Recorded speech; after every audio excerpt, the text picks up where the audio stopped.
પહેલી એપ્રિલથી બદલાશે તમારું ખિસ્સું. જાણો કયા નવા નિયમો લાગુ થશે. 2026ના નવા નાણાકીય નિયમોમાં ફાયદો કે પછી નુકસાન? ટેક્સથી ફાસ્ટેગ સુધી પહેલી એપ્રિલના શું છે મોટા ફેરફારો? તમારા પગાર, ટિકિટ અને બેન્કિંગ પર કેવી મોટી અસર પડશે? નવી ફાઇનાન્શિયલ સિસ્ટમ 2026માં શું બદલાશે તમારા માટે? જાણો આ નવા નિયમો શું છે, કેમ આવ્યા અને તે તમારા દૈનિક જીવનને કેવી રીતે અસર કરશે. નમસ્કાર દર્શક મિત્રો, ધી લોકસત્તા શોમાં આપણું સ્વાગત છે. જો તમને પણ લાગે છે કે પહેલી એપ્રિલ એટલે માત્ર મજાક કરવાનો દિવસ, તો આ વખતે વાત જરા ગંભીર છે. કારણ કે આ પહેલી એપ્રિલ તમારા જીવનના લગભગ દરેક નાણાકીય પાસાને અસર કરવા જઈ રહી છે. તમારા પગારથી લઈને ટેક્સ સુધી, ટ્રેનની ટિકિટથી લઈને ફાસ્ટેગ સુધી અને તમારા ક્રેડિટ સ્કોરથી લઈને બેંક ટ્રાન્ઝેક્શન સુધી દરેક જગ્યાએ કંઈક નવું લાગુ થવાનું છે.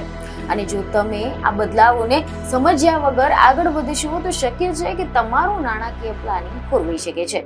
એટલે આજે આપણે ખૂબ જ સરળ ભાષામાં પણ ઊંડાણપૂર્વક સમજીશું કે આ બધા નવા નિયમો શું છે, કેમ આવ્યા છે અને તે તમારા તેમજ આપણા દૈનિક જીવનને કેવી રીતે અસર કરવાના છે.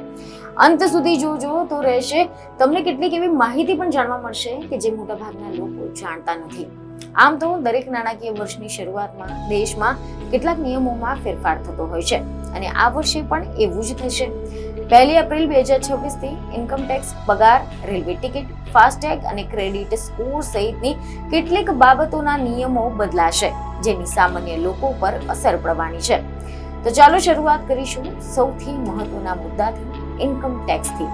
કારણ કે ટેક્સ એક એવી વસ્તુ છે કે જે દરેક કમાતા માણસને સીધી અસર કરે છે. અને હવે મીડિયા અહેવાલ અનુસાર એવી માહિતી સામે આવી રહી છે કે પહેલી એપ્રિલ 2026થી એક નવો ઇન્કમ ટેક્સ એક્ટ લાગુ થવાનો છે કે જે જૂના 1961ના કાયદાની જગ્યાએ આવશે. પહેલી એપ્રિલથી નોન ઓડિટેડ કરદાતાઓ માટે ITR 3 અને ITR 4 ફાઇલ કરવાની તારીખ વધારીને 31 ઓગસ્ટ કરવામાં આવી છે. હવે આ નવા નિયમ એક્ટમાં ઇન્કમ ટેક્સના જે એક્ટ છે તેમાં માત્ર નામનો ફેરફાર નથી, પરંતુ આખી સિસ્ટમને સરળ બનાવવા માટે એક મોટું પગલું લેવામાં આવ્યું છે. અત્યાર સુધી આપણે બે શબ્દોથી પરિચિત હતા, ફાઇનાન્શિયલ યર અને એસેસમેન્ટ યર, જે ઘણા લોકો માટે ઘણું ગૂંચવણ ભર્યું હતું. પરંતુ હવે આ બંનેને દૂર કરીને એક જ શબ્દ લાવવામાં આવ્યો છે, ટેક્સ યર. એટલે કે હવે તમે જે કમાશો અને જે રિટર્ન ફાઇલ કરશો તે એક જ વર્ષમાં ગણાશે. ઉદાહરણ તરીકે પહેલી એપ્રિલ 2026થી 31 માર્ચ 2027 સુધીનો સમય ટેક્સ યર 2026-27 કહેવાશે. અને આ બદલાવ ખાસ કરીને નવા ટેક્સ પેયર્સ માટે ખૂબ જ સરળતા લાવશે અને ભૂલો થવાની સંભાવના પણ વધી રહેશે. આની સાથે જ પહેલી એપ્રિલથી TDSના ફોર્મ પણ બદલાઈ રહ્યા છે. આની સાથે જ ITR ફાઇલ કરવાની તારીખમાં પણ ફેરફાર કરવામાં આવ્યો છે. જેમ આપણે આના અગાઉ સાંભળ્યું, નોન ઓડિટેડ કરદાતાઓ માટે હવે ITR 3 અને ITR 4 ફાઇલ કરવાની છેલ્લી તારીખ 31 જુલાઈના બદલે 31 ઓગસ્ટ કરી દેવામાં આવી છે. એટલે કે તમને વધુ સમય મળશે, પરંતુ તેનો અર્થ એ નથી કે તમે છેલ્લી તારીખ સુધી રાહ જુઓ. કારણ કે છેલ્લે શું થાય છે, રશમાં ભૂલ થવાની શક્યતા વધી જાય છે. હવે આપણે વાત કરીશું પગારની, જે દરેક નોકરિયાત વ્યક્તિ માટે સૌથી મહત્વની બાબત છે. એવા રિપોર્ટ સામે આવી રહ્યા છે કે પહેલી એપ્રિલથી નવા લેબર કોડ લાગુ થવાની સંભાવના છે. અને જો તે લાગુ થશે તો પછી તમારા પગારની રચનામાં મોટો ફેરફાર આવશે. હવે કંપનીઓએ તમારું બેઝિક પે ઓછામાં ઓછું 50% રાખવું પડશે. હાલમાં ઘણા લોકોનું બેઝિક પે છે તે 20-40% હોય છે. એના કારણે PF અને ગ્રેજ્યુએટી ઓછી મળે છે. પરંતુ હવે બેઝિક પે વધારવાથી PF યોગદાન વધે છે, જે ભવિષ્યમાં સારું છે. પરંતુ તેની સીધી અસર તમારા હાથમાં આવતા જે પગાર પર છે તેના પર પડશે. એટલે કે તમારા મંથલી ટેક હોમ સેલરીમાં ઘટાડો થઈ શકે છે. આ બદલાવનું એક સકારાત્મક પાસું પણ છે, ગ્રેજ્યુએટીમાં વધારો. કારણ કે ગ્રેજ્યુએટી બેઝિક પે અને DA પર આધારિત હોય છે. એટલે કે બેઝિક પે વધશે એટલે ભવિષ્યમાં મળતી ગ્રેજ્યુએટી પણ વધુ મળશે. એટલે ટૂંકા ગાળે થોડુંક નુકસાન લાગશે, પરંતુ લાંબા ગાળે જોવા જઈએ તો લાંબા ગાળે ફાયદો જોવા મળશે. હવે આપણે વાત કરીશું ફાસ્ટેગની, કે જે લગભગ દરેક વાહન ધારક માટે જરૂરી બની ગયું છે.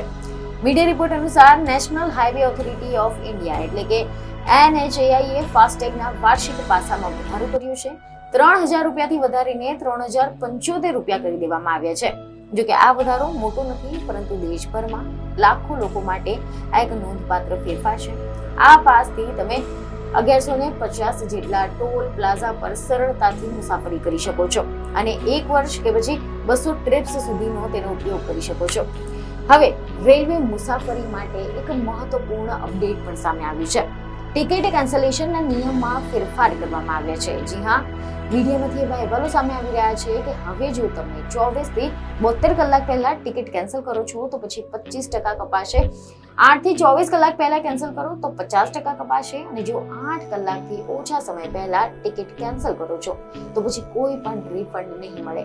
એટલે કે જે પ્રવાસીઓ ટ્રેનના ડિપાર્ચર ટાઈમની 72 કલાક કરતા વધુ સમય અગાઉથી ટિકિટ કેન્સલ કરાવશે તો તેમને મહત્તમ રિફંડ મળશે અને માત્ર એક ફ્લેટ કેન્સલેશન ચાર્જ વસૂલવામાં આવશે.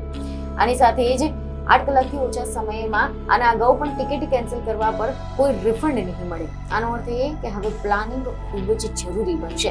છેલ્લી ઘડીએ કેન્સલ કરવું મોંઘું પડી શકે છે.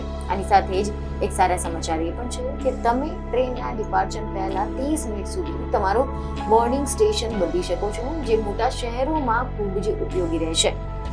હવે પાન કાર્ડના નિયમો પણ બદલાઈ રહ્યા છે. હવે માત્ર જે આધાર કાર્ડ છે, જે આધાર કાર્ડથી જન્મ તારીખ સાબિત નથી થતી, તમને બર્થ સર્ટિફિકેટ અથવા તો 10માનું સર્ટિફિકેટ અથવા તો પાસપોર્ટ પણ આપવાનું રહેશે. આનો હેતુ એ છે કે વધુ ચોકસાઈ અને ફ્રોડ ઘટાડવો. આની સાથે જ પાન અને આધાર વચ્ચે વધુ સઘન જોડાણ બનાવવામાં આવી રહ્યું છે.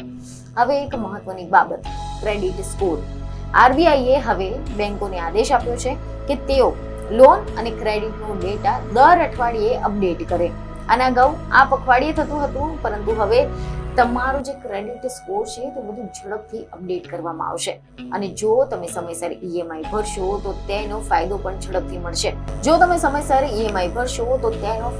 ઝડપથી મળશે. અને જો તમે ચૂકી જશો તો પછી નુકસાન પણ ઝડપથી દેખાશે. હવે આપણે વાત કરીએ સોવેરિયન ગોલ્ડ બોન્ડની.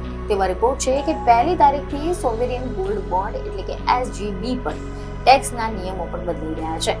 જો તમે સેકન્ડરી માર્કેટમાંથી ખરીદ્યા હોય તો હવે 12.5% લોંગ ટર્મ કેપિટલ ગેઇન્સ એટલે કે LTCG ટેક્સ લાગશે. પરંતુ જો તમે આરબીઆઈ પાસેથી ખરીદીને મેચ્યોરિટી સુધી તેને રાખી મૂકશો તો તમને ટેક્સમાંથી છૂટ મળશે. એટલે કે રોકાણ કરતી વખતે આ બાબત ધ્યાનમાં રાખવી ખૂબ જ જરૂરી છે. એવા રિપોર્ટ છે કે એટીએમ ટ્રાન્ઝેક્શન મર્યાદિત થઈ રહ્યા છે. ફ્રી ટ્રાન્ઝેક્શન બાદ ચાર્જ લાગશે.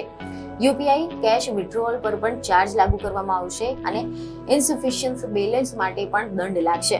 એટલે કે હવે તમારે તમારા ટ્રાન્ઝેક્શન વધુ સમજદારીથી કરવાની જરૂર રહેશે. અને છેલ્લે ડિજિટલ પેમેન્ટ હવે માત્ર ઓટીપીથી કામ નહીં ચાલે. 2 ફેક્ટર ઓથેન્ટિકેશન ફરજિયાત રહેશે, એટલે સુરક્ષા વધી જશે, પરંતુ પ્રક્રિયા થોડી લાંબી બની જશે. આ બધું જ જાણ્યા બાદ આપણે એક પ્રશ્ન ઉઠે છે કે આખરે આ બધા જ ફેરફારોનો સાર શું છે? તો સરકાર એક વધુ પારદર્શક, સુરક્ષિત અને વ્યવસ્થિત નાણાકીય સિસ્ટમ બનાવવાની દિશામાં આગળ વધી રહી છે. પરંતુ દરેક બદલાવની સાથે જવાબદારી પણ વધે છે. અને જો તમે સમયસર માહિતી મેળવીને તમારું ફાઇનાન્શિયલ પ્લાનિંગ સુધારશો તો પછી આ બધા જ નિયમો તમારા માટે ફાયદાકારક બની રહેશે. નહીંતર નાનકડા બદલાવમાં પણ મોટું નુકસાન થઈ શકે છે. એટલે કે સાવચેત રહો, જાણકાર રહો અને તમારા પૈસાની સમજદારીથી વ્યવસ્થા કરો. કારણ કે આ નવા નિયમો માત્ર કાયદા નથી, તેઓ તમારા નાણાકીય ભવિષ્યને ઘડવાના પણ સાધન છે. તો આશા છે કે આ માહિતી તમને મહત્વની લાગી હશે. જેથી અમારા વિડીયોને લાઈક અને શેર જરૂરથી કરજો. બીજને ખબરો સાથે ફરી મળીશું. ધન્યવાદ.